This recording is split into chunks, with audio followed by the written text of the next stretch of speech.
not going to run around like animals, okay? Cora!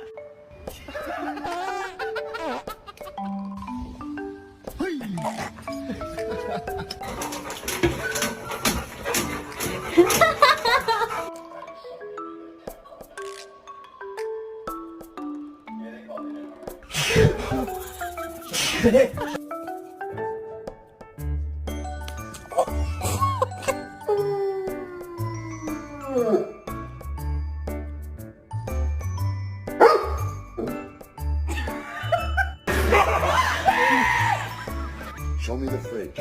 Good boy.